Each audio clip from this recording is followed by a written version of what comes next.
Hello ladies and gentlemen, Fox King here again.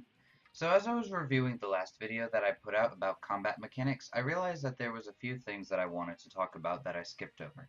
So I'm just going to put them in here. This will be a very short video, but I feel like they're important concepts to talk about, so I want to just make sure to put those out there for you guys. So the first two things I'm going to talk about are related to the command inputs that I talked about last time. So I'm going to open up this panel here, and the first thing that I want to tell you about is locking skills. So I told you how to do command inputs last time and what you can use them for. And while they're very useful, sometimes you can accidentally cast the wrong skills by using those command inputs. So like, let's just say you have something that's on either just Z or just space, and you try to use it in the middle of combat, but you're moving around.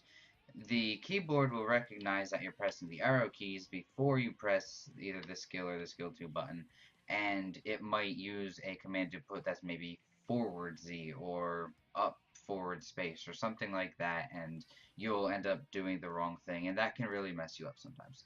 So, in order to prevent yourself from doing that, you can lock skills.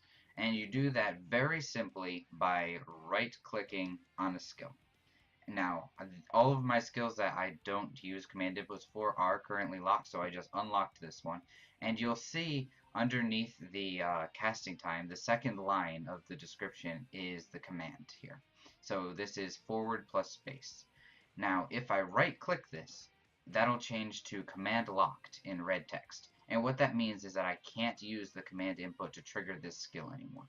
So you can do that to keep yourself from accidentally casting any skill that you don't want to use a command input for. So I strongly recommend that any skill that you're not going to use the command input for, that you do that too. So all of the skills that you keep on your skill bars, lock all of them. Lock any of the skills that you learned that are in here, but you might just use because they're prerequisites or because your class automatically knows them even if you don't use them. Alright, the second thing is the timer.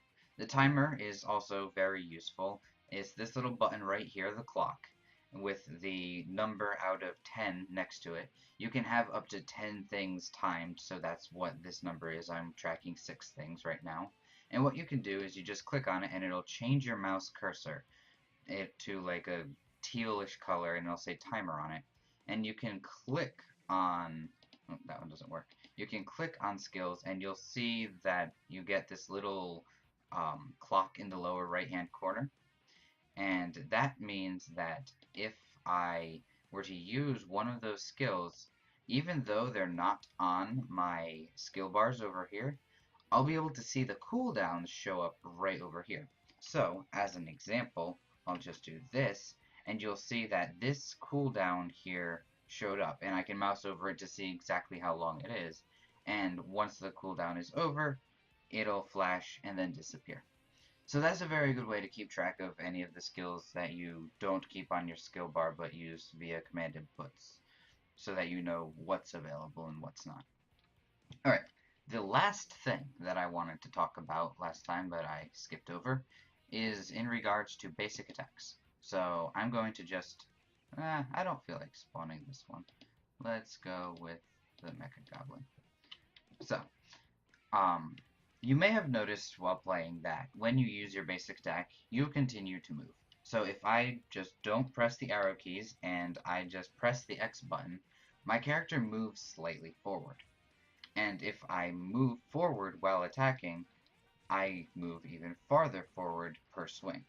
Now, sometimes that can be problematic because some enemies have super armor or just can't be knocked back or whatever, and you might end up passing through them, or they're walking away, and if you're only doing, your standard X attack without the arrow keys, you might not keep up with them, or whatever.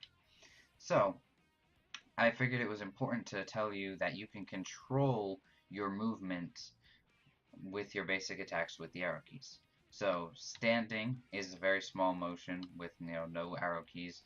Forward arrow key lets you move forward a lot, but the most maybe unintuitive one that you might not have realized you can do is that if you start attacking and hold the arrow key in the opposite direction that you're facing, you will stand completely still.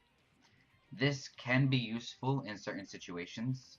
So while I can't necessarily say, oh, you always want to do it, when fighting an enemy in super armor so that you're always standing in front of them, situations that you'll just come to recognize may call for you to want to stand in place when basic attacking.